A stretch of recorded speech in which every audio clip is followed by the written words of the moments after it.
الله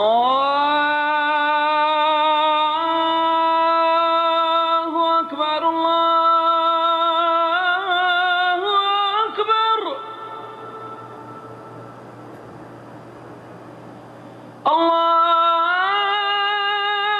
الله أكبر الله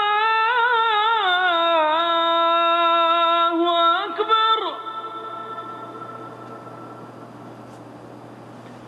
أشهد أن لا إله إلا الله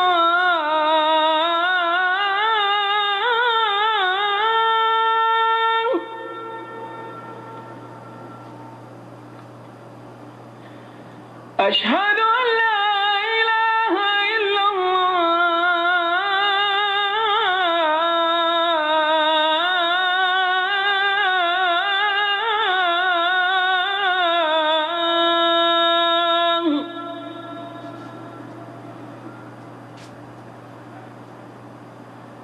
أشهد أن محمدا رسول الله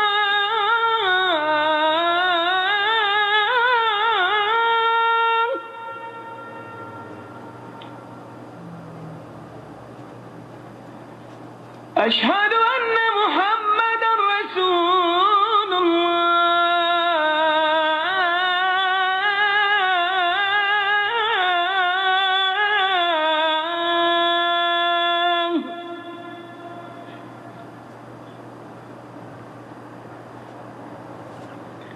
حي على الصلاة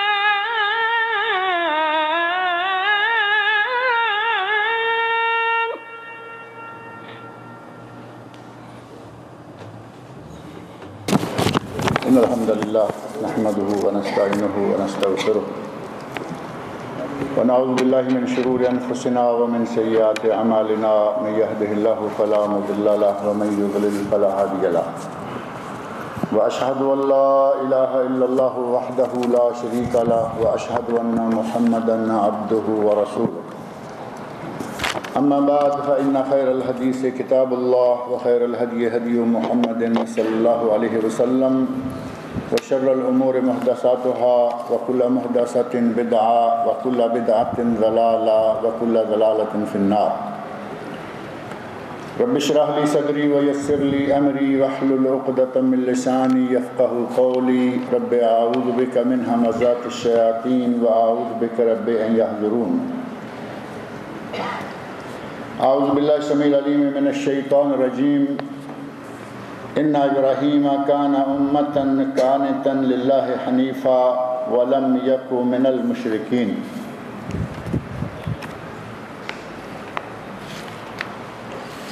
کبھی ایسا ہوتا ہے کہ لوگوں کا بہت بڑا ہجوم، لوگوں کی بہت بڑی جماعت ہے لیکن اس کی کوئی قدر و قیمت نہیں ہوتی، اور کبھی ایسا ہے کہ صرف ایک آدمی بہت بڑی قوم کے قائم مقام ہو جاتا ہے۔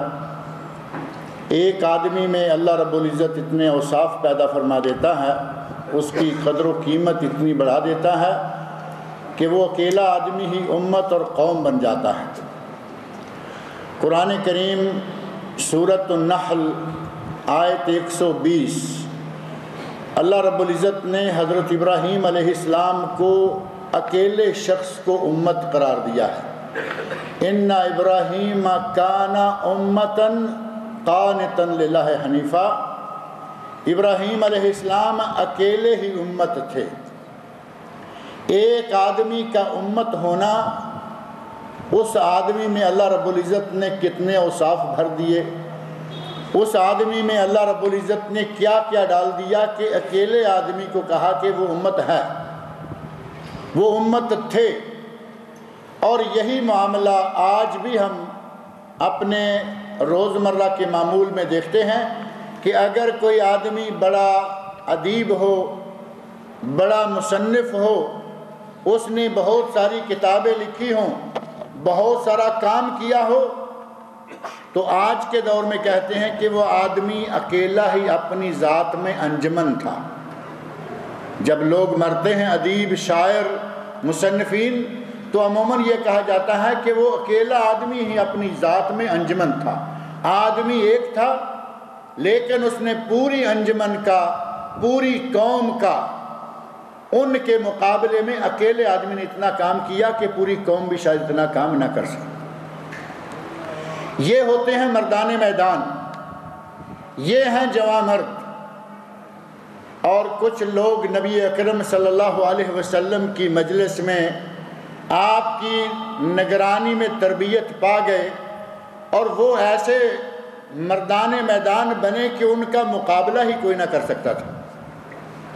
حتیٰ کہ ان لوگوں کی فکر، ان لوگوں کی سوچ ہی اللہ رب العزت نے عجیب بنا دی. حضرت عمر فاروق رضی اللہ عنہ ایک مجلس میں بیٹھے ہوئے ہیں، ان کے ساتھ کچھ اور صحابہ ہیں. کہتے ہیں کہ جس جس کے دل میں جو جو تمنا ہے تمنا کیجئے، اللہ سے تمنا کیجئے، کوئی خواہش اپنی ظاہر کیجئے. ایک آدمی ان میں سے کہتا ہے میرا جی چاہتا ہے کہ میرے پاس بے شمار دولت ہو اور میں اس دولت کو اللہ کی راہ میں بانٹ دوں، صدقہ کر دوں. خواہش دولت ہو بڑی اچھی، اور اس سے بھی اچھی خواہش یہ کہ میں اسے ساری کی ساری دولت کو اللہ کی راہ میں تقسیم کر دوں. تھوڑی دیر خاموش رہے اور کہا کہ اور کوئی آدمی اپنی خواہش ظاہر کرے، کوئی اور تمنا ظاہر کرو. ایک آدمی کہتا ہے کہ میرے پاس یہ وادی بری ہوئی زبرجد اور لال و جواہر کی ہو اور میں اسے اللہ کی راہ میں صدقہ کر دوں. پہلے نے پیسے اور انہوں نے لال و جواہر اور موتی، زبرجد قیمتی چیزیں مانگی. کہا کہ میرے پاس وہ ہوں تو میں وہ ساری کی ساری اللہ کی راہ میں صدقہ کر دوں. پھر کہا کوئی اور، تو صحابہ کہتے ہیں امیر المومنین پتہ نہیں آپ کیا پوچھنا چاہتے ہیں. ایک نے کہا، دوسرے نے کہا پتہ نہیں کہ آپ کی کیا خواہش، آپ کیا پوچھنا چاہتے ہیں. تو حضرت عمر فاروق رضی اللہ عنہ نے فرمایا میری خواہش ہے کہ میرے پاس ایسے آدمی ہوں، میرے پاس ایسے آدمی ہوں. کس قسم کے؟ جس طرح کے حضرت عمر بن عاص رضی اللہ عنہ ہیں، جس طرح کے حضرت معاذ بن جبل رضی اللہ عنہ ہیں، جس طرح کے ابن مسلمہ ہیں. مختلف لوگوں کے نام لے کر کہا کہ میرا جی چاہتا ہے کہ میرے پاس اس قسم کے لوگ ہوں اور وہ میرے ساتھی ہوں. تمنا کیا کی کہ انسان ہوں، مرد ہوں اور جوان مرد ہوں. نبی صلی اللہ علیہ وسلم نے ایک حدیث میں ارشاد فرمایا ہے کہ کبھی ایسا ہوتا ہے کہ اونٹوں کا بہت بڑا غلہ ہے، ایک آدمی کے پاس 100 اونٹ ہیں. آپ نے فرمایا مئۃ ابل، ایک 100 اونٹ ہوتا ہے، ان 100 کے 100 اونٹوں میں سے ایک بھی سواری کے لائق نہیں ہوتا. اسی طرح کبھی ایسا ہوتا ہے کہ بہت بڑی جماعت ہوتی ہے، لوگ بہت ہیں، لوگوں کی بہت بڑی بھیڑ ہے، لیکن کا غصہ السیل، کا غصہ السیل. نبی صلی اللہ علیہ وسلم نے ارشاد فرمایا ہے ایک وقت آئے گا یوشک ان تتداعی علیکم الامم، ایک وقت آئے گا کہ کافر تم پر جھپٹ پڑیں گے، کافر ہر طرف سے تم پر حملہ کر دیں گے. صحابہ کرام کہتے ہیں یا رسول اللہ کیا مسلمان اس وقت تھوڑے ہوں گے؟ آپ نے فرمایا تم بے شمار ہوگے، تمہاری تعداد بے شمار ہوگی، لیکن تمہاری قیمت، مسلمان کی اس وقت قیمت کیا ہوگی؟ غصہ کا غصہ السیل. تم وہ جھاگ، مسلمان اس وقت اس جھاگ کی طرح ہو چکے ہوں گے جو سیلاب آنے پر جھاگ اڑتی ہے اور سیلاب نکل جاتا ہے، جھاگ زمین پر بیٹھ جاتی ہے، اس کی کوئی قیمت، کوئی نشان تک باقی نہیں رہتا. لوگوں کی بھیڑ یہ ہے، لیکن اگر لوگوں میں سے ایک بھی آدمی صحیح ہو تو اللہ رب العزت نے ابراہیم علیہ السلام اکیلے کو امت قرار دیا. حضرت عمر فاروق رضی اللہ عنہ اپنے صحابہ کے مابین بیٹھ کر یہ خواہش ظاہر کرتے ہیں کہ میرا جی چاہتا ہے کہ ہمارے پاس لوگ ہوں. اور ان لوگوں میں سے خالد بن ولید جیسے، عمر بن عاص جیسے، معاذ بن جبل جیسے بڑے بڑے لوگ، دل گردے کے مالک لوگ ہوں، اور واقعتاً انہی لوگوں نے کام کیا جن کے سینوں میں دل تھے، جن میں ہمت تھی، جواں مردی تھی۔ حضرت خالد بن ولید رضی اللہ عنہ نے، اور مردوں کی قیمت جو ہے وہ ہر دور میں رہی، نبی صلی اللہ علیہ وسلم نے بچوں میں مردانگی بھر دی۔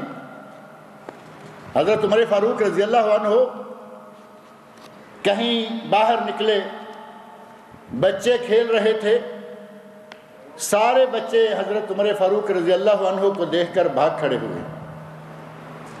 بچے تو بچے ہیں، نبی صلی اللہ علیہ وسلم نے تو حضرت عمر فاروق کے بارے میں فرمایا ہے، عمر تم جس راستے سے آ رہے ہوتے ہو اس راستے میں اگر شیطان بھی آ جائے تو تمہیں دیکھ کر بھاگ جاتا۔ اللہ نے اتنا روب، اتنا جلال، اتنا دبدبہ، اتنی وجاہت اور اتنی بڑی شخصیت عطا فرمائی تھی کہ اگر شیطان بھی تمہیں آتے ہوئے دیکھتا ہے تو وہ راستہ چھوڑ کے بھاگ جاتا ہے۔ بچے کیا کریں گے؟ بچوں نے دیکھا عمر فاروق کا، بھاگ گئے۔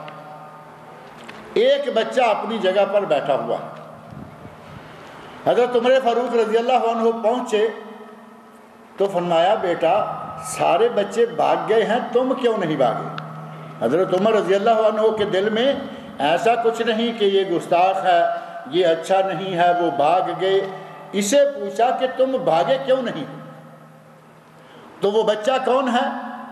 حضرت عبداللہ بن زبیر رضی اللہ عنہ، ببر شیر کا بیٹا، ببر شیر، وہ شخص زبیر بن عوام رضی اللہ عنہ جن کو ایک آدمی کو ہزاروں آدمیوں کے برابر قرار دیا گیا، ان کے بیٹے عبداللہ بن زبیر رضی اللہ عنہ ہیں۔ کہتے ہیں کہ امیر المومنین میں کیوں بھاگتا؟ میں نے کوئی گناہ نہیں کیا کہ جس گناہ کا مجھے ڈر ہو کہ امیر المومنین پکڑ لیں گے اور مجھے سزا دیں گے، میں نے کوئی ایسا گناہ نہیں کیا۔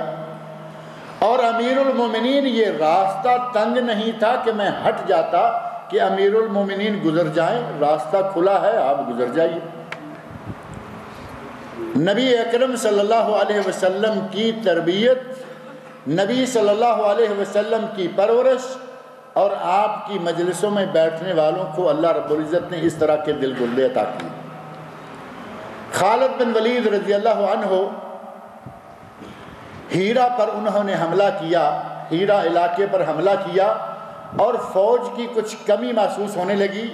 انہوں نے حضرت ابوبکر صدیق رضی اللہ عنہ کو، جو اس زمانے میں خلیفہ تھے، انہیں خط لکھا، انہیں کہا کہ ہماری مدد کیجیے، ہمارے پاس کچھ اور فوج بھیجیے۔ حضرت ابوبکر صدیق رضی اللہ عنہ نے کہا، خالد میں تمہارے پاس ایک آدمی بھیج رہا ہوں، اور وہ ایک آدمی کون ہے؟ کعکع التمیمی، ایک آدمی حضرت کعکع بن تمیمی تمہارے پاس بھیج رہا ہوں۔ اس کعکع بن تمیمی کی کسی لشکر میں صرف ایک آدمی کی آواز 1000 آدمی کے وجود سے بھی زیادہ قوی ہے۔ 1000 آدمی کی اتنی طاقت نہیں ہے، 1000 آدمی تلوار پکڑ کر میدان میں اترا ہوا ہو، اس کی اتنی قیمت نہیں ہے جتنی اکیلے کعکع تمیمی رضی اللہ عنہ کی آواز کی قیمت ہے۔ تمہارے لشکر میں اکیلے یہ آ جائیں گے، تمہارے لیے اکیلے ہی یہ کافی ہو جائیں گے۔ اسی طرح کچھ عرصہ کے بعد دوسرا وقت آیا، عمر بن عاص رضی اللہ عنہ نے مصر پر حملہ کیا۔ جو مصر کے معروف فاتح ہیں عمر بن عاص رضی اللہ عنہ، انہوں نے مدد طلب کی۔ عمر فاروق رضی اللہ عنہ کا زمانہ ہے، مدد طلب کی تو حضرت عمر فاروق رضی اللہ عنہ نے انہیں کہا کہ میں تمہارے پاس 4 آدمی بھیج رہا ہوں، پہلے تمہیں 4000 آدمی دے کر میں نے روانہ کیا، اب میں تمہیں 4 آدمی دیتا ہوں، اور ان 4 آدمیوں سے ہر آدمی 1000 آدمی کے برابر ہے۔ 4 آدمی حضرت عمر فاروق رضی اللہ عنہ نے بھیجے۔ یہ ایک آدمی 1000 آدمی کے برابر کیسے ہو جاتا تھا؟ ان لوگوں کے دلوں میں ایمان تھا، ان لوگوں کے دلوں میں توحید تھی، ان لوگوں کے دلوں میں ایمان اس انداز سے موجزن تھا کہ انہیں کسی کا کوئی ڈر، کسی کا خوف، کوئی خطرہ نہیں ہوتا تھا۔ اور وہ آج کے نوجوانوں کی طرح، آج کے مسلمانوں کی طرح وہ زنخے نہیں تھے، نرم و نازک لباس پہنے، ٹھنڈے اور صاف ستھرے ماحول میں رہیں، اور انہیں نہ کبھی گرمی لگے نہ انہیں زیادہ سردی لگے، وہ انتہائی نازک عورتوں کے سے انداز سے رہے۔ وہ مسلمان ایسے نہیں تھے۔ حضرت عمر فاروق رضی اللہ عنہ نے اپنے لوگوں کو یہ باقاعدہ حکم دے رکھا تھا، کہا اخشوشنوا، سخت اور کھردرا لباس پہنا کرو، فإن النعم لا تدوم، یہ نعمتیں، یہ نرم و نازک کپڑے یہ ہمیشہ رہنے والے نہیں ہیں۔ ان لوگوں نے اپنے ساتھیوں کی اس انداز سے تربیت کی تھی کہ وہ ایک ایک آدمی ایک ایک امت، ایک ایک آدمی ایک ایک قوم، اور ایک ایک آدمی ایک ایک جماعت، اور ہزار ہزار آدمی پر بھاری ہوتا تھا۔ نبی اکرم صلی اللہ علیہ وسلم نے لوگوں کو اس انداز کی تربیت دی، اور آج بھی مسلمانوں کی تعداد کی کمی نہیں ہے۔ نبی صلی اللہ علیہ وسلم نے جو فرمایا یوشک ان تتداعی علیکم الامم، ایک وقت آنے والا ہے کہ تم پر امتیں ٹوٹ پڑیں گی۔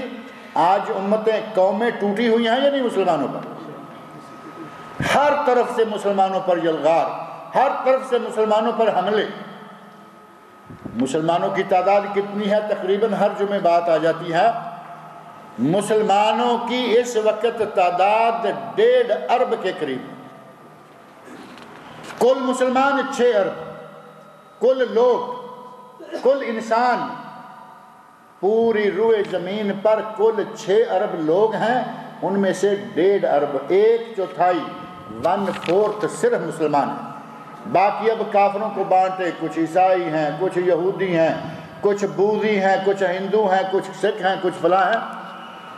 1/4 اکیلے مسلمان، لیکن دنیا بھر سے کافروں کی قومیں، کافروں کی جماعتیں اور کافروں کے لوگ مسلمانوں پر حملہ کر رہے ہیں۔ اور یہ 1/4 انسان، اتنا بڑا طبقہ دنیا کے ہر کونے میں ان کے ہاتھوں پریشان۔ کیوں پریشان ہے؟ جوان مردوں کی کمی ہے۔ جوان مرد ہیں، امت اسلامیہ میں ابھی جوان مرد بہت ہیں، کام چل رہا ہے انہی کی برکت سے، لیکن جتنے لوگ ہیں اگر اتنے جوان مرد ہو جائیں، ایک ایک آدمی ایک ایک ہزار پر بھاری ہو جائے، ایک ایک آدمی ایک ایک امت کی شکل اختیار کر جائے، تو جو حالت آج مسلمانوں کی بنی ہوئی ہے یہ حالت کبھی نہ ہوتی۔ اس حالت کا سبب صرف یہ ہے کہ مسلمانوں کی قوم میں وہ جوان مرد، وہ ہمت والے، وہ لوگ نہیں رہے۔ نبی اکرم صلی اللہ علیہ وسلم نے اپنے نوجوانوں میں، اپنے لوگوں میں جوان مردی پیدا کرنے کے مختلف انداز اختیار کر رکھے تھے۔ وہ انداز آج بھی ہمیں اختیار کرنے چاہیے۔ اپنے بچوں میں جوان مردی پیدا کرنے کے لیے وہ طریقے اختیار کرنے چاہیے۔ ان میں سے ایک طریقہ یہ ہے کہ نبی صلی اللہ علیہ وسلم بچوں کو ان کی کنیت سے پکارا کرتے تھے۔ بچے کو کنیت کے ساتھ، بچہ چھوٹا سا ہے، اس کو کسی کا باپ کہہ کر پکار دیا۔ جیسا کہ حدیث میں ایک واقعہ بڑا معروف ہے، حضرت انس رضی اللہ عنہ بیان فرماتے ہیں کہ میرا بھائی، وہ کنیت ابو عمیر کے نام سے پکارا جاتا تھا۔ نبی اکرم صلی اللہ علیہ وسلم کبھی کبھی ہمارے یہاں آتے، میرے اس بھائی نے ایک چھوٹا سا پرندہ پال رکھا تھا، اور عربی میں اس پرندے کو نغیر کہا جاتا ہے۔ نبی صلی اللہ علیہ وسلم ہمارے پاس آتے تو میرے بھائی سے مخاطب ہو کر کہتے، یا ابا عمیر ما فعل النغیر، اے ابو عمیر تمہاری اس چڑیا نے کیا کیا؟ انہوں نے چڑیا پال رکھی تھی، چڑیا مر گئی۔ نبی صلی اللہ علیہ وسلم آتے، اس بچے سے کھیلتے کھیلتے فرماتے، اے ابا عمیر ما فعل النغیر، تمہاری چڑیا نے تمہارے ساتھ کیا کیا؟ چھوٹی عمر کا بچہ ہے، لیکن آپ نے ابو عمیر، بچے کو اس کے نام کی بجائے کنیت سے پکارا کہ بچے کے اندر آج ہی سے رجولہ، بچے کے اندر آج ہی سے مردانگی کہ میں کسی کا باپ ہوں، اس کے اندر ہمت، اس کے اندر ایک خاص قوت پیدا ہو جائے۔ اور ایسا ہی معاملہ بعض دفعہ لڑکیوں کے ساتھ کیا۔ نبی صلی اللہ علیہ وسلم کے پاس ریشم کا ایک لباس لایا گیا، ہدیہ کے طور پر آپ کی خدمت میں پیش کیا گیا۔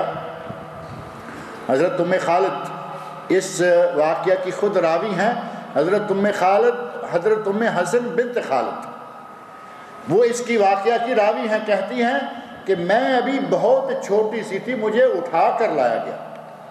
نبی صلی اللہ علیہ وسلم نے جب وہ ہدیہ اپنے سامنے دیکھا تو پوچھا کہ یہ ہدیہ ہم کس کو دیں؟ یہ کپڑا ہے ریشم کا، ظاہر ہے کہ کسی لڑکے کے لیے، لڑکی کے لیے، کسی عورت کے لیے ہو سکتا ہے، یہ ہم کس کو ہدیہ دیں؟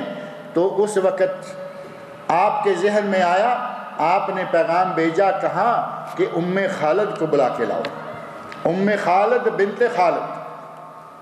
ام خالد کہتی ہیں کہ مجھے اٹھا کر نبی صلی اللہ علیہ وسلم کی خدمت میں لایا گیا، یعنی 2-1 سال کی چھوٹی عمر کی بچی تھی۔ نبی صلی اللہ علیہ وسلم نے وہ کپڑا، وہ ہدیہ اس بچی کو دیا۔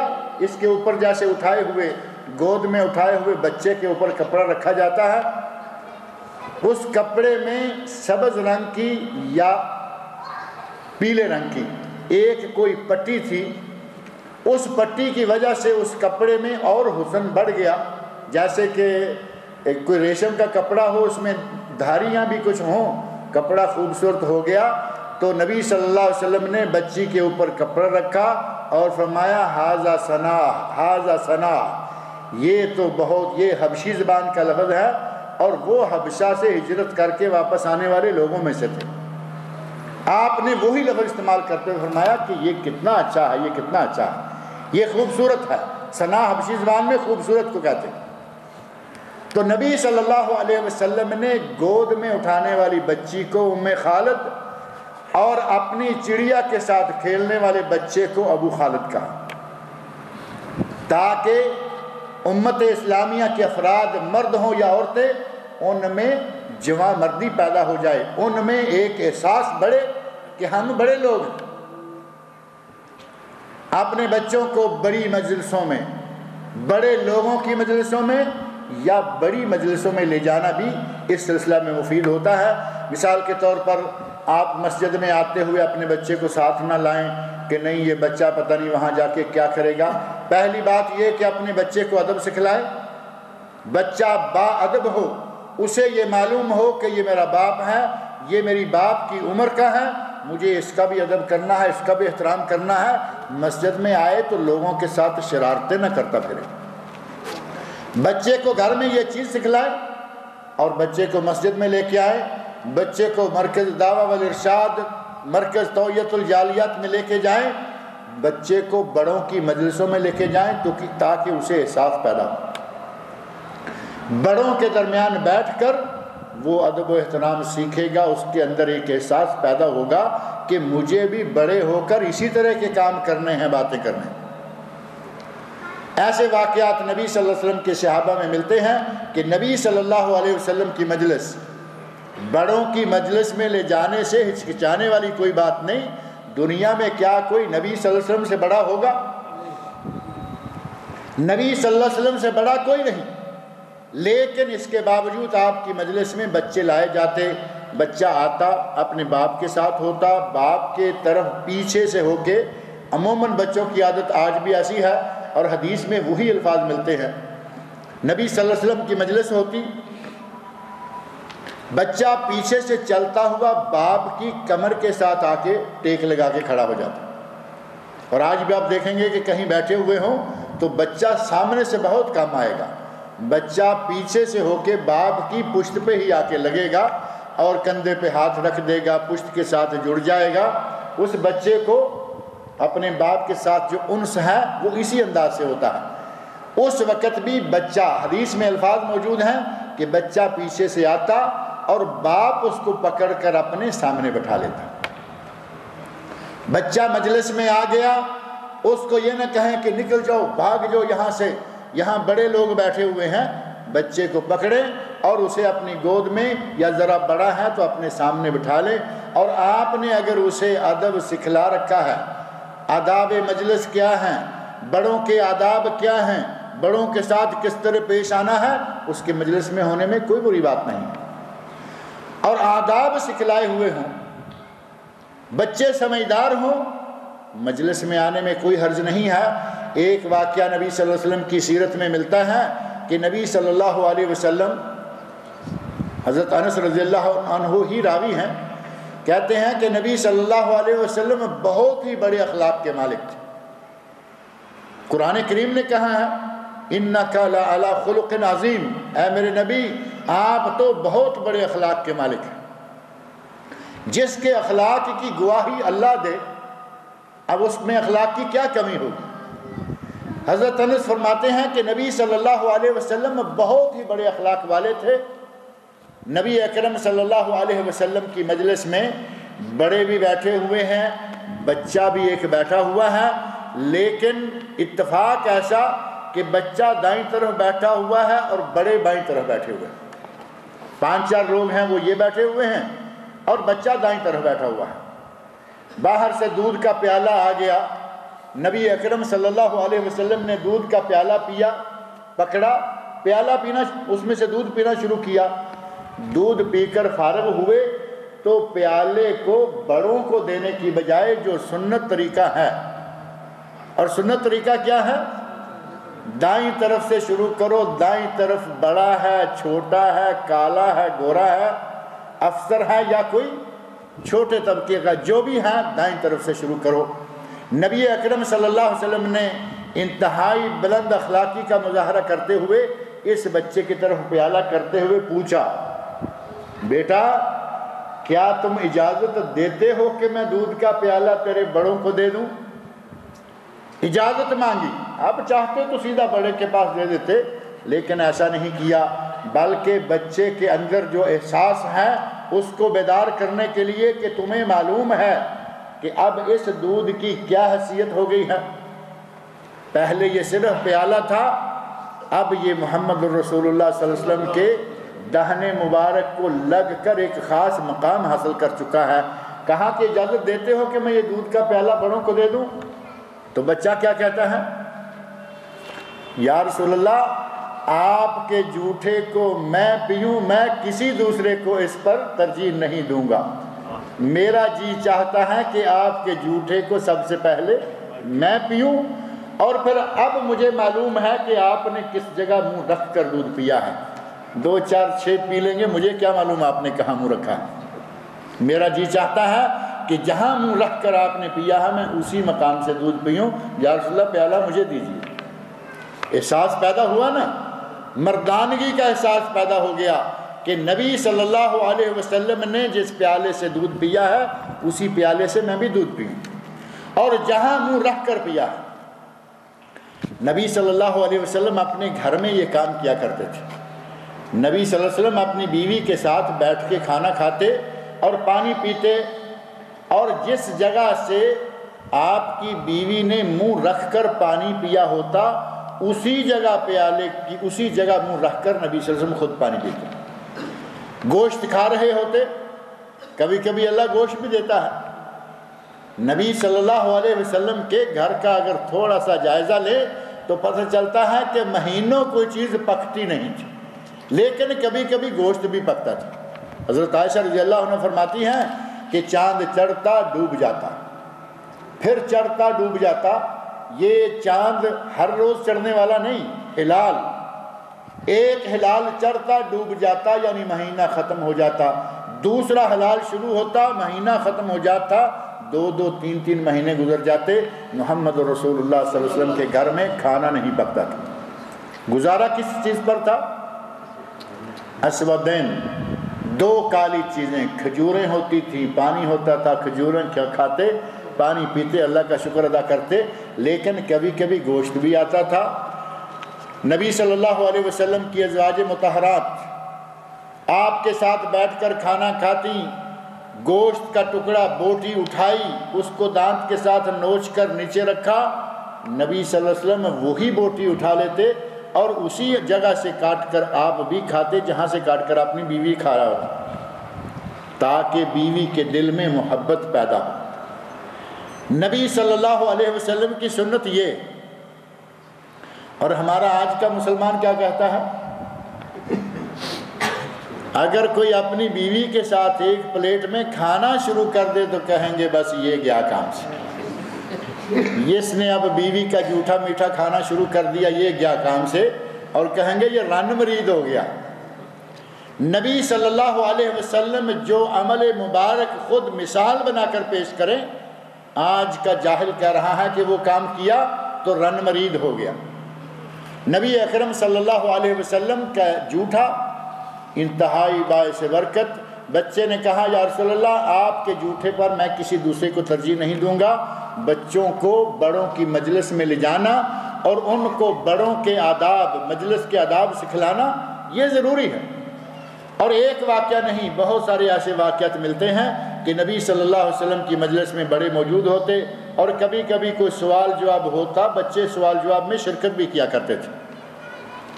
اسی طرح اپنے بچوں کے اندر قوت ارادی، اپنے بچوں کے اندر ایک وقار اور ایک مقام پیدا کرنے کے لیے ان کو ایسی مجلس میں لانا اور یہ حیثیت دینا ضروری ہے۔ اس بچے کے دل میں نبی صلی اللہ علیہ وسلم نے وقار پیدا کر دیا کہ تیرا یہ حق ہے، چاہے تو تو اس حق کو اپنے بڑوں کی طرف لوٹا دے اور چاہے تو اس حق کو استعمال کر لے۔ اب چونکہ نبی صلی اللہ علیہ وسلم نے اجازت دی ہے کہ تم لے سکتے ہو یا بڑوں کو دے سکتے ہو، تو لے لینے میں کوئی نافرمانی تو نہیں تھی نا۔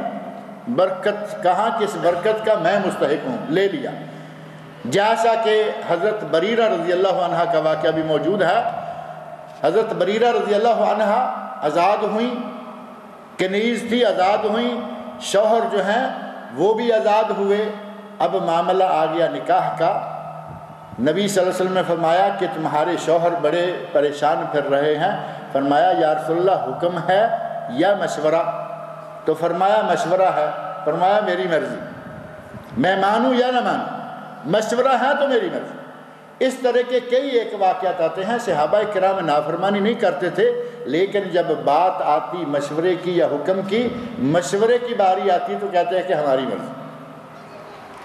ایک بچی کا چھوٹی عمر میں نکاح ہو گیا، بڑی ہو گئی، بڑی ہو کر اس نے نبی صلی اللہ علیہ وسلم کی خدمت میں شکایت کر دی، یا رسول اللہ میرے ماں باپ نے بچپن میں میرا نکاح کر دیا تھا، میں اب عاقل بالغ راشد ہوں، میں اگر اس آدمی کے ساتھ نہ جانا چاہوں تو؟ آپ نے فرمایا کہ تجھے اختیار ہے۔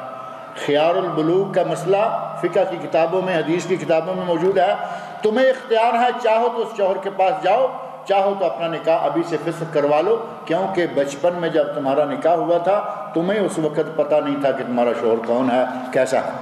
تو اس عورت نے کہا یا رسول اللہ میں اس شوہر کے ساتھ ہی جاؤں گی، لیکن میں اپنی بہنوں کے لیے قیامت تک یہ حق محفوظ کروانا چاہتی تھی کہ اگر بچی کا نکاح کر دیا جائے تو اس کی مرضی بڑے ہو کر اس کے ساتھ جائے یا نہ جائے۔ اس طرح کے واقعات صحابہ، صحابیات اور ان لوگوں کے یہاں بہت سارے ملتے ہیں۔ غرض یہ کہ نبی صلی اللہ علیہ وسلم نے اپنے لوگوں کو مختلف انداز سے ان کی تربیت کی، حتیٰ کہ صحابہ کرام رضی اللہ عنہم میں۔ اور ایک بات یہ بھی ذہن میں رہے کہ کوئی جسم کا بہت بڑا ہونا یہ کوئی قیمت نہیں ہے اسلام میں۔ قرآن کریم میں سورہ قاف میں فَلَا نُقِيمُ لَهُمْ يَوْمَ الْقِيَامَةِ وَزْنًا، بڑی بڑی جسامتوں والے آئیں گے، اللہ نے فرمایا ہم ان کا ایک ذرہ برابر وزن نہیں کریں گے، ان کا کوئی وزن نہیں ہوگا۔ اور نبی صلی اللہ علیہ وسلم صحیح بخاری میں فرماتے ہیں کہ قیامت کے دن ایک آدمی آئے گا، بہت ہی موٹا تازہ ہوگا، سمین پلا ہوا ہوگا، لیکن اللہ کے نزدیک اس کا مچھر کے برابر وزن نہیں ہوگا۔ جناح بعوضہ، مچھر بھی کچھ شاید حیثیت رکھتا ہے، مچھر کے پر کے برابر بھی اس کا وزن نہیں ہوگا، کیونکہ اس میں ایمان نہیں، اس میں توحید نہیں، اس کے اندر کوئی ایسی چیز نہیں کہ جس کا وزن ہو۔ اس کے برعکس اسلام میں قیمت کس چیز کی ہے؟ انسان کے اندر دل ہو، گردہ ایمان ہو۔ حضرت عبداللہ بن مسعود رضی اللہ عنہ صحابہ کرام میں سے صحابی ہیں، بڑے معروف صحابی ہیں، فقیہ صحابی۔ اللہ رب العزت نے جسامت ہلکی پھلکی دی ہوئی تھی، جسم بہت ہلکا پھلکا سا تھا، حتیٰ کہ ایک موقع پہ کسی درخت پہ چڑھنے لگے تو ظاہر ہے کہ پنڈلیاں تو ساری، پر آدمی اپنے کپڑوں کو سمیٹ کر چڑھتا ہے، پنڈلیاں پتلی پتلی سی نظر آنے لگیں۔ صحابہ میں سے کچھ لوگوں نے دیکھ کر ہنسنا شروع کر دیا کہ حضرت عبداللہ بن مسعود اتنی پتلی پتلی پنڈلیاں۔ نبی اکرم صلی اللہ علیہ وسلم کو یہ بات معلوم ہوئی تو آپ نے فرمایا تم عبداللہ بن مسعود کی پتلی پنڈلیوں پر ہنستے ہو، واللہ انہما لاسقل عند اللہ یوم القیامہ من جبل احد، یہ پنڈلیاں قیامت کے دن اللہ کے نزدیک احد پہاڑ سے بھی زیادہ بھاری نکلیں گی۔ ہیں پتلی پتلی پنڈلیاں، لیکن ان پنڈلیوں کے اوپر جو شخصیت ہے، ان پنڈلیوں نے جس انسان کو اٹھایا ہوا ہے، اس کے سینے کے اندر وہ دل ہے جو ایمان سے اتنا لبریز ہے کہ احد پہاڑ سے بھی زیادہ اس کا وزن۔ اپنے بچوں کے اندر جواں مردی پیدا کرنے کے لیے نبی صلی اللہ علیہ وسلم نے مختلف طریقے سے کھلائے۔ مجلس میں لاؤ، مجلس کے آداب سکھلاؤ، مجلس میں لا کر اس کی قدر و قیمت رکھو اور بچوں کے ساتھ مشورہ کرو۔ بچے کے ساتھ مشورہ کرنا تو ہماری بڑی دور کی بات ہے، ہم تو بیوی کے ساتھ مشورہ کرنے کو تیار نہیں ہوتے، حالانکہ وہ عاقل بالغ راشد گھر کی ایک طرف سے وزیر اعظم، اگر کہیں پوری کی پوری اس کی چلتی ہے تو وہ سارے کام وہی اکیلی نپٹا رہی ہے، اسے کوئی پوچھتا نہیں، اور جہاں کہیں اس کی چلتی ہے یہ اسے پوچھنے کے لیے تیار ہے۔ یہ بالکل غلط میزان ہے۔ نبی اکرم صلی اللہ علیہ وسلم اپنی بیویوں سے مشورہ کرتے، نبی صلی اللہ علیہ وسلم اپنے صحابہ سے مشورہ کرتے۔ آپ نے اپنی بیوی سے مشورہ کیا، مشورہ مان لیا اور اس کا بہت فائدہ ہوا۔ پچھلے دنوں میں واقعہ ذکر کیا تھا، نبی اکرم صلی اللہ علیہ وسلم نے اپنے صحابہ کو کہا کہ بال منڈوا دو، حدیبیہ کے موقع پر۔ صحابہ کہتے ہیں کہ ہم اتنی دور سے 450 کلومیٹر 300 میل کا سفر کر کے آئے ہیں، ہمیں مکہ میں داخل نہیں ہونے دیا جا رہا اور ہم یہاں بال کیسے منڈوا لیں؟ صحابہ پریشان ہیں، بال نہیں منڈوا رہے۔ نبی صلی اللہ علیہ وسلم باہر سے بڑے ناراض غصے کی حالت میں خیمہ میں داخل ہوئے، اندر نبی صلی اللہ علیہ وسلم کی بیوی موجود ہیں۔ وہ کہتی ہیں یا رسول اللہ آپ کو کس نے ناراض کیا؟ نبی اکرم صلی اللہ علیہ وسلم نے بات کہی کہ دیکھو میں کہتا ہوں سر منڈواؤ، کوئی سر منڈوانے کے لیے تیار نہیں ہے۔ نبی صلی اللہ علیہ وسلم کی بیوی کہتی ہیں یا رسول اللہ ناراض ہونے والی کوئی بات نہیں، اتنی دور سے سفر کر کے کس شوق اور جذبہ کے ساتھ وہ لوگ آئے ہیں، ان کا بغیر عمرہ کیے سر منڈوانے کو جی نہیں چاہ رہا اور آپ ان کو یہاں سے واپس بھیج رہے ہیں سر منڈوا کر، اس لیے وہ پریشان ہیں۔ آپ ایسا کریں کہ اپنے صحابہ کے درمیان میں بیٹھ کر اپنا سر منڈوائیں، وہ سارے کے سارے سر منڈوا لیں۔ ایسا ہی ہوا۔ نبی صلی اللہ علیہ وسلم خیمہ سے باہر آئے اور آ کر حلاق کے سامنے اپنا سر رکھا، سر اقدس رکھا، اور حلاق نے دائیں طرف سے آپ کا سر منڈنا شروع کیا۔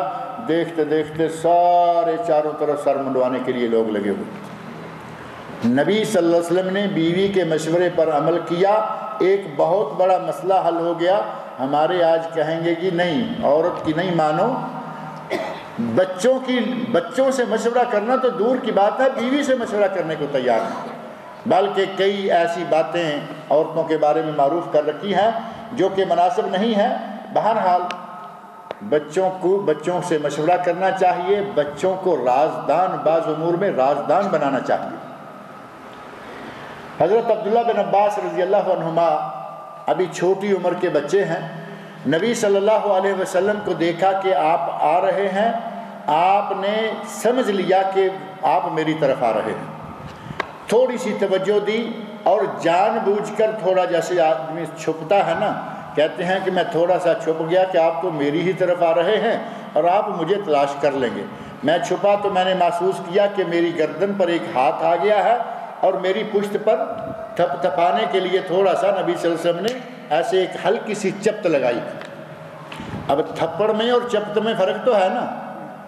چپت ہے بچے کے ساتھ کھیلتے ہوئے پیار کے ساتھ اسے گدگدانے کے لیے ہلکی پھلکی ہاتھ سے چوٹ لگانا, اور تھپڑ آپ سمجھتے ہیں وہ کیا ہوتا ہے. تھپڑ یا مکہ تو موسیٰ علیہ السلام نے مارا تھا, ایک ہی مکہ مارا تھا اور آدمی ختم ہو گیا تھا. فَوَقَذَهُ مُوسَىٰ فَقَضَىٰ عَلَيْهِ, موسیٰ علیہ السلام نے مکہ مارا اور وہ گیا. اس طرح کا تھپڑ نہیں, بچے کو ہلکی پھلکی چپت لگائی اور وہ کہتے ہیں کہ میں نے دیکھ لیا کہ نبی صلی اللہ علیہ وسلم پہنچ گئے ہیں, آپ نے مجھے ایک کام کہا اور کام کے ساتھ ہی کہا کہ کسی کو بتانا نہیں. میں نے آپ کا وہ کام کیا اور مجھے بعد میں پوچھا گیا کہ تمہیں نبی صلی اللہ علیہ وسلم نے کیا کہا تھا, تو میں نے کہا کہ میں نہیں بتاؤں گا کیونکہ نبی صلی اللہ علیہ وسلم نے کہا تھا کہ کسی کو بتانا نہیں. سننے والوں نے بھی اس بات پر شاباش کہی اور کہا کہ بہت اچھا ہے. گھر والوں نے بھی کہا یہ نبی صلی اللہ علیہ وسلم کا بید ہے, آپ نے کہا ہے نہیں بتانا تو یہ کسی کو نہیں بتانا. بچے کے اندر یہ احساس پیدا کریں کہ آپ سے کوئی بید کوئی راز کی بات کہی جائے اور یہ کہہ دیا جائے کہ اس کو چھپا کر رکھیں, بچہ اس کو چھپا کر رکھے. بچوں کو اس انداز سے پالیں, بچوں کو ناز نخرے کے ساتھ نہ پالیں. ایک شوشن حضرت عمر فاروق کہتے ہیں کہ بچوں کو سخت قسم کی روزی روٹی کپڑا کھانا پینا, کھانا بھی ذرا سخت ہو, پہننا بھی ذرا سخت ہو, سونا بچھونا بھی ذرا سخت ہو. اگر ان کو ناز و نعمت میں رکھو گے تو نتیجہ کیا نکلے گا؟ بچوں کی حجامت لڑکیوں جیسی, بچوں کے کپڑے لڑکیوں جیسے, بچوں کے چلنے پھرنے کا انداز لڑکیوں جیسا. بچے کو ڈانس کرنے کی عادت ڈال رہے ہیں. لڑکیوں کا پچھلے جمعہ میں نے ذکر کیا تھا, یقین مانے کہ وہ میں نے بہت قریب سے یہ بات سنی کہ ایک بڑا معزز آدمی داڑھی رکھے ہوئے اور ہمارے خبر کے اندر موجود ہے, اپنی نواسی کو ڈانس کرواتا. یہاں کی بات ہے, اللہ رب العزت ہدایت دے ہمارے مسلمانوں کو. داڑھی رکھے ہوئے ہے, مولوی نہیں ہے بہرحال وہ, لیکن داڑھی آدمی کو ایک وقار مہیا کرتی ہے.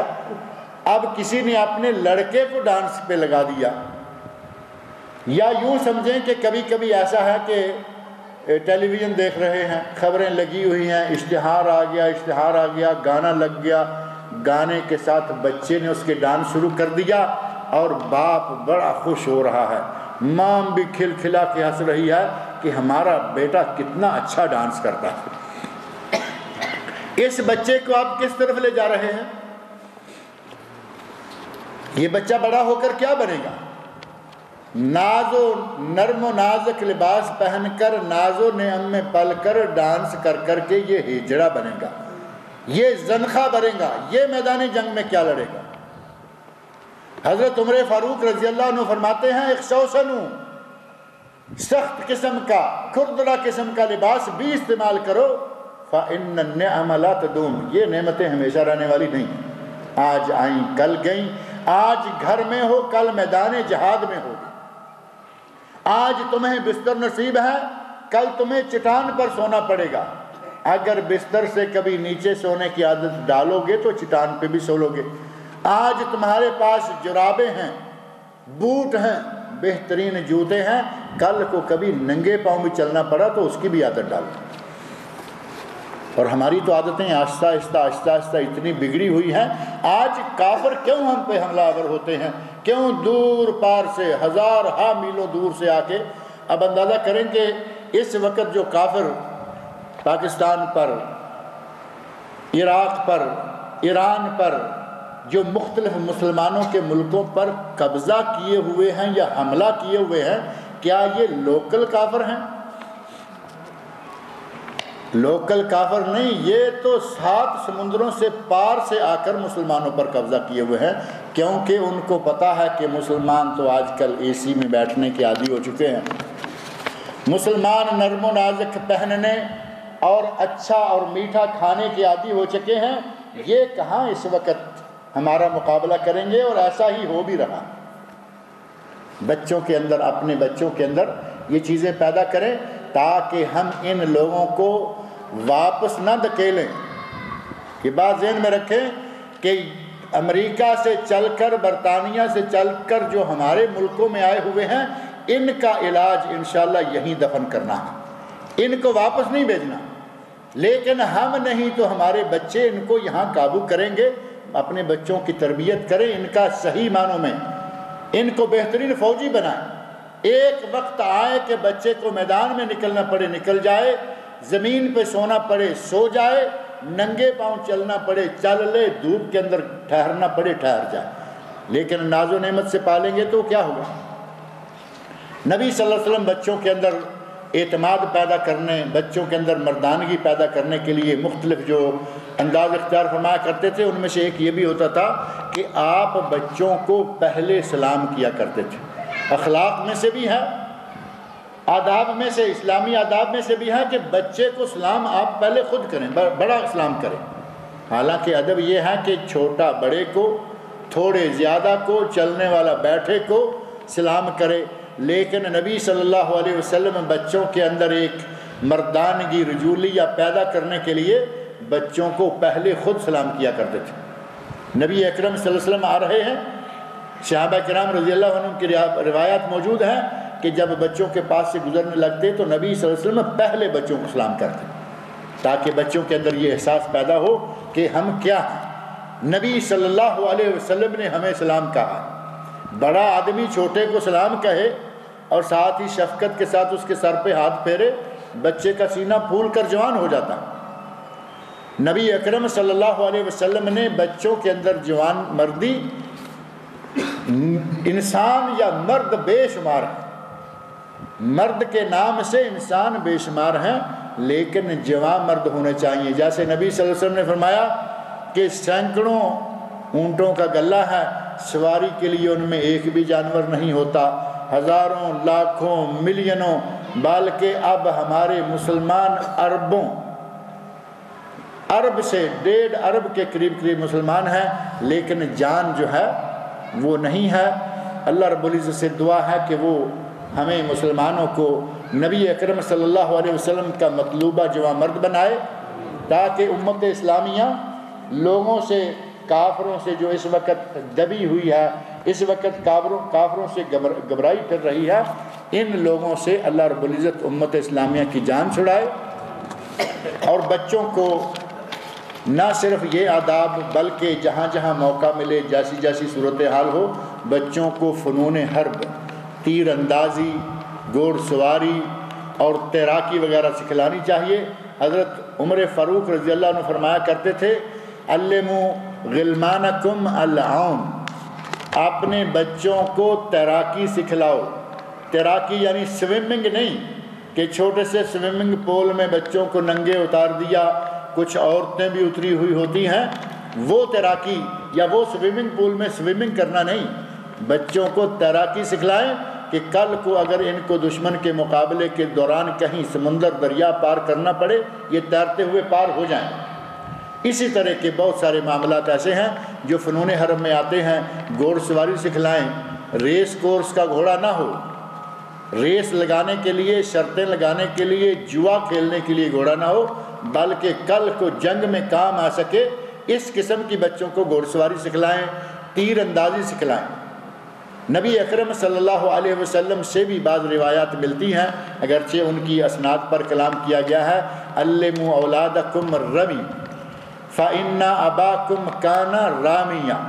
اسماعیل علیہ السلام، اے اسماعیل کی اولاد، اپنے بچوں کو رمی، تیر اندازی سکھلاؤ، تمہارے باپ اسماعیل علیہ السلام تیر انداز تھے۔ بچوں کو فنون حرب اس قسم کے جو ہیں وہ سکھلانے چاہیے، تاکہ امت اسلامیہ جو ان دنوں پریشان ہے، ان حالات سے اس کی جان چھوٹے اور اللہ رب العزت اسلام کا بول بالا کرے، اور مسلمانوں کو اللہ رب العزت ساری دنیا میں سرفراز کرے۔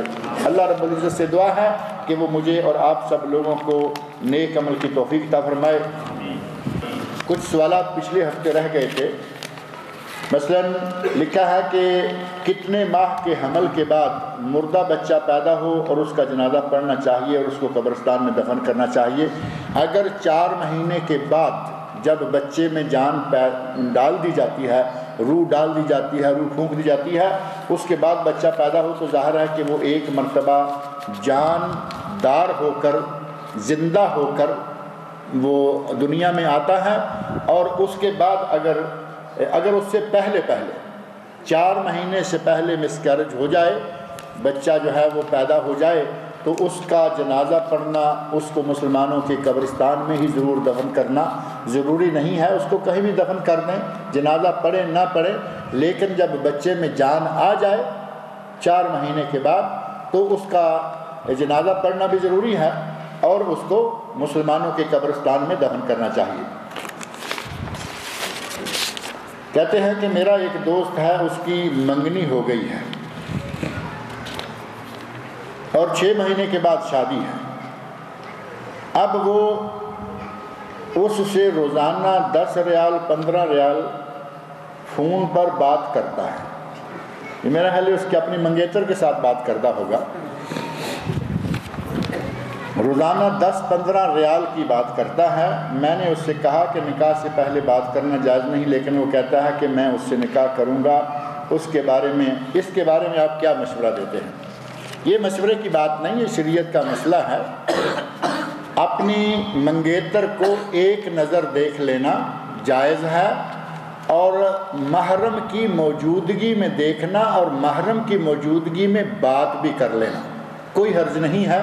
مثال کے طور پر منگیتر آئی، باپ بیٹھا ہوا ہے، بھائی بیٹھا ہوا ہے، وہ لڑکی آئی چائے پانی جوس دینے کے لیے آئی، اور باپ کے پاس بیٹھ کے جوس رکھا، اس نے سب نے جوس لیا، اور جس نے نکاح کرنا ہے، جس نے پیغام نکاح دیا ہوا ہے، اس نے اس سے پوچھ لیا کہ کیا حال ہے، تو یہ بھی اس کو حق ہے تاکہ یہ دیکھ لے کہ اس کے منہ میں زبان بھی ہے یا نہیں۔ صرف دیکھ لینے سے شکل صورت تو سامنے آ جائے گی، لیکن اس کے اندر بھی کچھ ہے یا نہیں، یہ بات بھی کر سکتی ہے یا نہیں، اس کے لیے لازمی ہے کہ وہ پوچھے گا کیا حال ہے۔ اگر وہ کہتی ہے الحمدللہ ٹھیک ہوں، تو اس کا مطلب یہ کہ منہ میں زبان ہے۔ اب یہاں اس کو 15 ریال اور 10 ریال کے روزانہ ٹیلی فون کرنا، اور اس کو اپنے ساتھ بازار میں لیے پھرنا، سینما گھروں میں لیے پھرنا، ہوٹلوں میں لیے پھرنا، یہ فحاشی ہے، یہ بے دینی ہے، اسلام اس کی قطعاً اجازت نہیں دیتا۔ اور اپنے بھائی کو کہیں پیسے زیادہ ہیں تو کہیں اللہ کی راہ میں خرچ کر دے، یہ اسلام اجازت نہیں دیتا کہ شادی نکاح سے پہلے ٹیلی فون پر لمبی چوڑی بات چیت۔ نکاح کر لے ٹھیک ہے، شادی آپ جب چاہیں کرتے رہیں، منگنی ہو گئی، اب اسی طرح نکاح کر لیں، اس کے بعد سارا دن اور ساری رات باتیں کریں، جب گھر والے آپ کی شادی کریں گے تب شادی ہوتی رہے گی، تب تک آپ کا اتنا کھلا کے 10-15 ریال کے روزانہ ٹیلی فون کرنا وہ جائز نہیں ہے۔ کہتے ہیں میرا سوال یہ ہے کہ جرابوں کے اوپر سے مسح کیا جا سکتا ہے اگر کسی آدمی نے قصر نماز، یہ دوسرا سوال الگ ہے۔ موزوں پر مسح جو ہے، چمڑے کے موزوں پر مسح، اس میں تو کوئی اختلاف نہیں ہے، لیکن موزے وہ جو چمڑے کے ہیں، اور جرابیں جو نائلون، کاٹن یا کسی بھی چیز کی ہیں، کیا ان پر بھی مسح کیا جا سکتا ہے یا نہیں؟ اس سلسلہ میں باقی ساری امت کے علماء تو کہتے ہیں کیا جا سکتا ہے۔ شروع میں امام ابو حنیفہ رحمۃ اللہ علیہ اس کے قائل نہیں تھے، لیکن جب ان کو بھی حدیث رسول پہنچ گئی تو امام شارانی نے اپنی کتاب المیزان الکبریٰ میں لکھا ہے کہ امام ابو حنیفہ رحمۃ اللہ علیہ نے اپنے پہلے فتویٰ سے رجوع کر لیا تھا، یعنی وہ بھی مسح کرنے کے قائل ہو گئے تھے۔ جب امام صاحب بھی قائل ہو گئے تھے تو اب ہمارا اڑے رہنا کہ نہیں پہلے آپ نے فتویٰ دیا تھا، جنہوں نے پہلے دیا تھا انہوں نے بعد میں اس کو رجوع کر کے قبول بھی کر لیا کہ نہیں مسح کر سکتے ہیں، لہٰذا اگر کوئی وضو کر کے جرابیں پہنے، یہ شرط ہے۔ بعض لوگ کہتے ہیں جی میں جرابیں پہن لیتا ہوں تو کیا میں اس پہ مسح کر سکتا ہوں؟ شرط یہ ہے کہ باوضو ہونے کی حالت میں جرابیں پہنی گئی ہوں، اور اس کے بعد مقیم 24 گھنٹے اور مسافر 72 گھنٹے، 3 دن اور 3 راتیں مقیم، 1 دن اور 1 رات اپنے جرابیں نکالنے کی بجائے وضو کے وقت باقی اعضاء کو دھوتا رہے، اور جرابوں کے اوپر سے ایسے صرف دائیں اور بائیں ہاتھ سے گیلی انگلیوں سے نشان لگاتا ہوا یا ہاتھ ایسے کھینچتا ہوا، صرف اتنا کر دے تو اس کے لیے کافی ہے۔ اگر کسی آدمی نے قصر نماز پڑھنی ہو تو وہاں کے رہائشی لوگ پوری نماز یعنی ظہر کے 4 فرض کی جماعت کروائیں گے، جبکہ میں نے 2 فرض پڑھنے ہیں آیا کیا میں جماعت کے ساتھ نماز پڑھوں گا تو کیسے، اور الگ پڑھوں گا تو کیسے؟ جماعت کے ساتھ پڑھیں گے تو پوری پڑھیں، جیسے ہم یہاں سے عمرہ کرنے کے لیے جاتے ہیں، حرمین شریفین میں ہر کسی کی کوشش ہے کہ باجماعت نماز ہو۔ اب آپ وہاں گئے ہوئے 2 رکعتیں پڑھ کے سلام نہیں پھیر سکتے، آپ کو امام مقیم ہے تو اس کی 4 رکعتوں کے ساتھ 4 ہی رکعتیں پڑھنی ہوں گی، لیکن راستے میں کہیں آپ امام بن گئے، آپ 2 رکعتیں پڑھیے، آپ امام نہیں بنے، آپ کو کوئی امام ملا نہیں، آپ اکیلے پڑھ رہے ہیں، 2 رکعتیں پڑھیے، لیکن جہاں مقیم امام 4 رکعتیں پڑھے گا آپ کو 4 پڑھنی ہوں گی، جب آپ اکیلے پڑھیں گے یا خود امامت کروائیں گے تو اس وقت آپ 2 رکعتیں پڑھ لیں گے۔ کیا کسی جاندار چیز کی تصویر بنانا صحیح ہے یا غلط ہے؟ غلط ہے۔ جاندار کی چیز جس میں جان ہے یہ تصویر کشی کرنا جائز نہیں ہے۔ نبی اکرم صلی اللہ علیہ وسلم ارشاد فرماتے ہیں کہ قیامت کے دن سب سے زیادہ عذاب جن لوگوں کا ہوگا، جن لوگوں کو سب سے زیادہ عذاب ہوگا وہ مصور ہوں گے، جو کہ تصویریں بناتے ہیں جانداروں کی۔ حضرت عبداللہ بن عباس رضی اللہ عنہما نے یہ بات کسی سے کہی مصور سے، تو وہ کہنے لگا کہ میرا تو پیشہ ہی صرف یہ ہے، میں تو اور کوئی کام ہی نہیں جانتا۔ جیسے آج بھی بعض لوگ ایسے ہیں، لاکھوں لوگ ہیں جن کا گزارا تصویر سازی سے ہے، یہ فوٹو اسٹوڈیو کھلے ہوئے ہیں، آپ کسی کو کہیں کہ یہ چھوڑ دو تو کہتا ہے کہ مجھے تو کوئی اور کام ہی نہیں آتا۔ یہی معاملہ حضرت عبداللہ بن عباس رضی اللہ عنہما سے کسی نے کہا کہ میں تو اور کچھ جانتا ہی نہیں، تو انہوں نے کہا کہ اگر کچھ نہیں جانتے ہو تو پھر تصویر ہی بناؤ، لیکن کسی جاندار کی نہیں، بلکہ پہاڑوں کی، درختوں کی، دریاؤں کی، پانیوں کی، اس طرح کے مناظر بناؤ، اپنی روزی روٹی اسی سے چلاؤ، لیکن اس میں جاندار کی تصویر نہیں ہونی چاہیے۔ لہذا جانداروں کی چیزیں تصویریں بنانا جو ہے وہ ٹھیک نہیں ہے۔ آج کل دوستی میں ایک دوسرے کو آپس میں بیٹے کے الفاظ سے پکارا جاتا ہے، بیٹے، کیا یہ صحیح ہے؟ دوستی میں، پیار میں اگر ایک دوسرے کو بیٹا کہہ لیا جائے تو انشاءاللہ کوئی حرج نہیں ہے۔ نبی صلی اللہ علیہ وسلم نے یا بنیا حضرت انس رضی اللہ عنہ کو، یا بنیا حضرت ابن عباس رضی اللہ عنہ کو، حالانکہ وہ بھائی ہیں، ان کے چچا زاد بھائی ہیں، یا اوبینیا، اے میرے بیٹو، بچوں، اس طرح کے الفاظ سے نبی صلی اللہ علیہ وسلم نے مختلف لوگوں کو پکارا ہے اگر پیار سے۔ امام بخاری رحمۃ اللہ علیہ نے ادب المفرد میں ایک باب قائم کیا ہے کہ اگر پیار سے کسی بچے کو بیٹا کہا جائے تو کوئی حرج نہیں ہے۔ لہٰذا دوستی میں آ کر اگر کوئی کسی کو بیٹا کہتا ہے، اب ابے کو بھی تو دوستی میں آ کے کہیں بیٹا نہ کہہ دینا، وہ تو ابا ہے، بڑی عمر کا، ابا کی عمر کا آدمی ہے، ٹھیک ہے، پیار میں کہیں بیٹھے بیٹھے اس نے تو بیٹا کہہ لیا، اب کہیں کہ ہماری دوستی ہے میں بھی اس کو بیٹا۔ ادب احترام کا لحاظ بھی رکھنا ضروری ہے، لیکن اگر کوئی ہم عمر بھی کہہ لے یا اپنی عمر سے چھوٹے کو بیٹا کہہ لے تو انشاءاللہ کوئی حرج نہیں ہے۔ منگنی کے وقت لڑکی کو لڑکا اپنے ہاتھ سے انگوٹھی پہناتا ہے اور تصویر بھی نکالی جاتی ہے، اور منگنی کے بعد ایک دوسرے موبائل پر آپس میں باتیں بھی کرتے ہیں۔ یہ تو میرا خیال ہے کافی تفصیل سے ہو گیا، البتہ یہ کہ منگنی کے موقع پر انگوٹھی پہنانا یہ شرعاً ثابت نہیں ہے، کیونکہ منگنی تک وہ غیر محرم ہے۔ صرف ایک نظر دیکھ لینا اور ایک دو بات پوچھ لینا، یا یوں سمجھ لیں کہ باپ کی بھائی کی موجودگی میں چھوٹا سا انٹرویو، کہ تاکہ پتہ چل جائے کہ اس کے منہ میں زبان ہے، بات کر سکتی ہے، اتنا تو جائز ہے۔ لیکن یہ انگوٹھی پہنانا یا گھڑی پہنانا یا کچھ اور پہنانا، یہ چونکہ غیر محرم کا ہاتھ غیر محرم کو لگے گا، اور ابھی یہ غیر محرم ہے، نکاح ہو جائے اس کے بعد گھڑی پہنائیں اور اس کے بعد جو مرضی دیتے رہیں۔ نماز اشراق، چاشت اور ضحیٰ، ان کی تفصیلات کیا ہیں؟ ان نمازوں کا آخری وقت کون سا ہے؟ اشراق کا معنی ہے چمکنا، جب سورج چمک جائے تو اس وقت 2 رکعتیں پڑھیں۔ ضحیٰ یا چاشت، یہ چاشت فارسی کا لفظ ہے اور ضحیٰ عربی کا لفظ ہے۔ جب سورج کافی نکل آئے تو اس وقت یہ نماز پڑھی جاتی ہے، اور اسی کا نام ہے صلاۃ الاوابین بھی۔ یہ سورج کافی نکل آنے کے بعد سے لے کر ظہر سے تھوڑا پہلے تک یہ نماز کا وقت رہتا ہے، اور کم از کم 2 رکعتیں اور زیادہ سے زیادہ 8 رکعتیں صلاۃ الضحیٰ کی یا صلاۃ الاوابین کی ثابت ہیں۔ لہٰذا جتنی بھی کسی کو توفیق ہو وہ اس پر عمل کر سکتا ہے۔ کیا ہفتہ میں کوئی ایسا دن ہے یا وقت ہے جب ناخن کاٹنا جائز نہ ہو؟ یہ شاید پچھلے ہفتے آیا تھا۔ جب دو آدمی جماعت کے لیے کھڑے ہوں تو کیا امام تھوڑا سا آگے کھڑا ہوگا؟ دو آدمی جماعت کروانے لگیں تو امام اور مقتدی دونوں ساتھ کھڑے ہوں۔ یہ جو ہمارے یہاں تھوڑا سا 2 انچ یا 1 انچ آگے اور 1 انچ پیچھے، وہ امامت کی شکل نہیں، دائیں بائیں ساتھ، جب 2 ہیں تو دائیں بائیں۔ اگر بچہ 2 ماہ میں اسقاط ہو جائے تو کیا اس کا جنازہ، جیسا کہ یہ پہلے بات گزر گئی ہے کہ 4 مہینے تک ہو تو پھر جنازہ جو ہے وہ کرنا ہوگا۔ اور عورتوں کے بال کاٹنے کا مسئلہ ہے، پچھلی مرتبہ کہا تھا کہ یہاں وہ پیپر لائیں گے، اتفاق سے آج خان صاحب موجود ہیں، پچھلی مرتبہ خان صاحب نہیں تھے، اگلی مرتبہ کہیں ہیں یا چلے گئے ہیں؟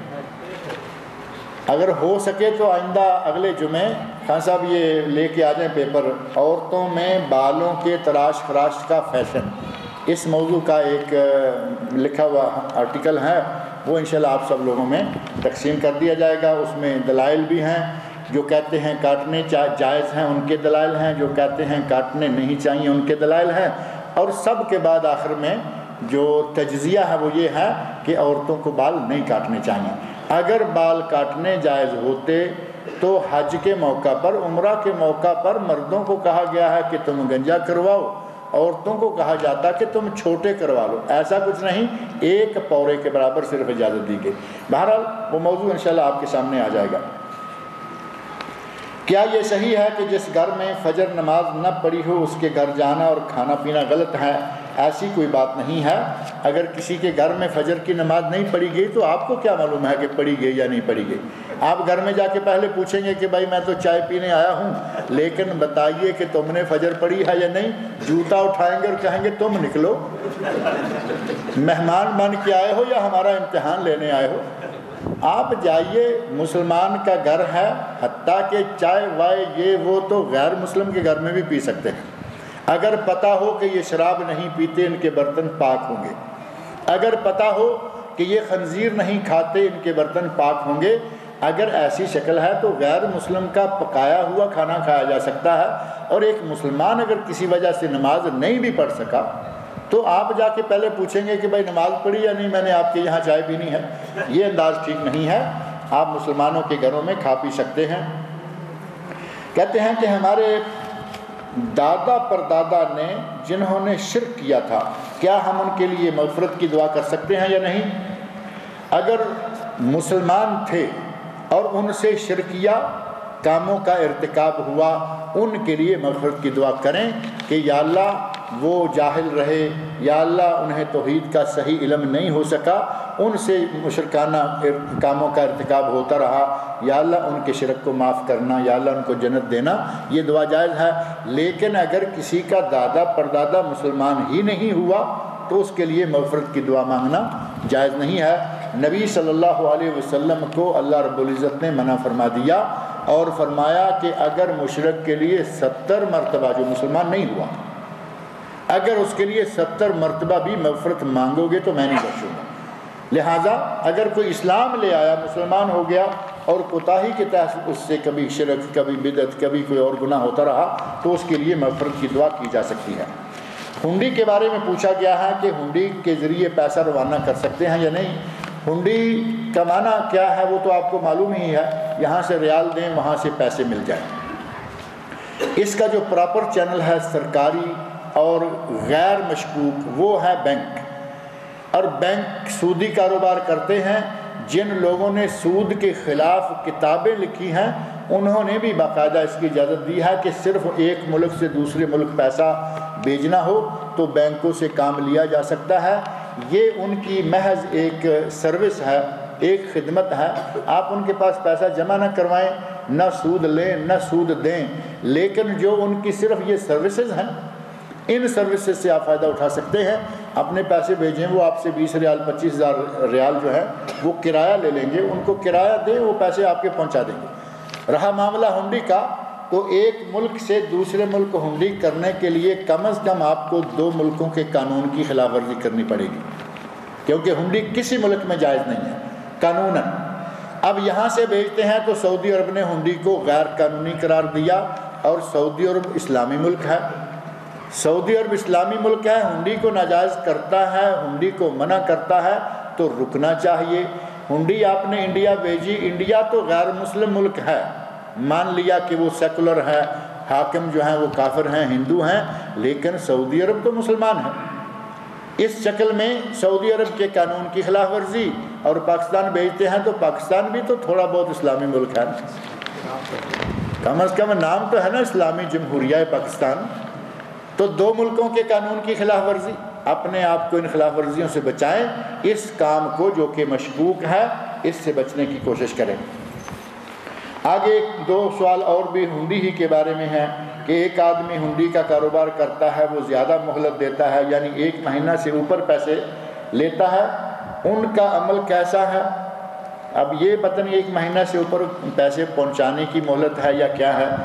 اور انڈیا میں بینک سے سونا رکھ کر کچھ پیسہ قرض لیتے ہیں، اب یہ پتہ نہیں بینکوں والے تو بہرحال انڈیا میں بھی اسلامک بینک اگر کوئی ہے اور اس اسلامک بینک کا جو کوئی پروسیجر ہے اس کو دیکھتے ہوئے کوئی ان کے ساتھ تعامل کرنا رہا۔ یہ عام بینک جو ہیں، یہ مثال کے طور پر جتنے سودی بینک ہیں، یہاں ہیں وہاں ہیں، کسی بھی ملک میں ہیں، سودی بینک آپ کے ساتھ کبھی بھی کوئی صحیح عمل نہیں کرے گا، اسے اپنے سود سے غرض ہے جس رنگ میں بھی اسے ملے وہ پیسہ لے گا۔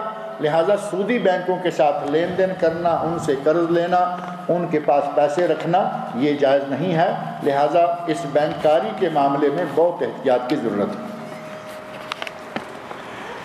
کیا بھائی اپنی چھوٹی بہن کو محبت سے بیٹی کہہ سکتا ہے؟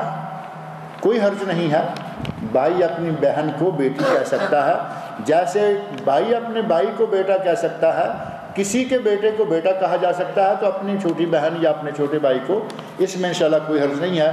کیا بیٹا یا بیٹی اپنے والد کا نام، کیا بیٹا یا بیٹی کو اپنے والد کا نام نہیں لینا چاہیے؟ بہتر تو یہی ہے کہ بیٹا بیٹی اپنے والد کو ابو جان، ابا جان، والد صاحب، کوئی بھی جو بھی کسی کے یہاں مروج ہے، البتہ وہ پاپا اور وہ ڈیڈ کو ذرا تھوڑا دبا کے کہیں تو ڈیڈ ہی ہوتا ہے نا، اب اسے زندہ ہی کو کیوں ڈیڈ بنا جا رہے ہیں؟ اور نہ ہی پاپا واپا رکھیں، اچھے اچھے الفاظ جو ہیں، جو ماما ہے، بابا، عربی بھی اور اردو بھی، ماما بابا اور امی ابو، جو الفاظ ہماری اردو میں معروف ہیں، انگریزوں میں جاتے جاتے اتنے ہو جاتے ہیں کہ باپ کو ڈیڈ کر دیتے ہیں۔ اس قسم کی حرکتوں سے بچنا چاہیے، اپنے والد کا نام نہ لینا ہی زیادہ بہتر ہے۔ کیا بیوی اپنے نام کے ساتھ شوہر کا نام لکھ سکتی ہے؟ بیوی اپنے نام کے ساتھ شوہر کا نام لکھ سکتی ہے، لیکن یہ انگریزی رواج ہے۔ اسلامی رواج یہی ہے کہ بیوی اپنے نام کے ساتھ اپنے باپ کا نام لکھے اور پھر اس کے ساتھ شوہر کا نام بھی لکھے، کوئی حرج نہیں ہے۔ لیکن ہمارے پاکستان میں، انڈیا میں، بنگلہ دیش میں وہی یورپی انگریز حاکم رہے، انہوں نے جو رواج دیا ہے وہی رواج پڑا ہوا ہے۔ جیسے ہی نکاح ہوتا ہے اس کے بعد لڑکی کا نام بدل جاتا ہے، پہلے باپ کا نام تھا، اب باپ کا نام کاٹ کر وہاں بیوی کا نام لکھ دیا جاتا ہے، حتیٰ کہ نکاح ہونے کے بعد شناختی کارڈ نئے سرے سے، پاسپورٹ نئے سرے سے، کیونکہ جی اب یہ تمہارے شوہر کے نام سے۔ یہاں سعودی عرب میں رواج یہ ہے کہ عورت کا نام، اس کے ساتھ بنت، آگے باپ کا نام، آگے زوجہ فلان، یعنی پورا تعارف جو ہے وہ 2-3 ناموں میں آ جاتا ہے۔ ہماری مشکل یہ ہے کہ ہمارے اپنے ہی 2-2 3-3 4-4 نام ہوتے ہیں۔ ایک ہی آدمی کا نام شاہزادہ سید قطب الدین حیدر شاہ، یہ ایک ہی نام ہے۔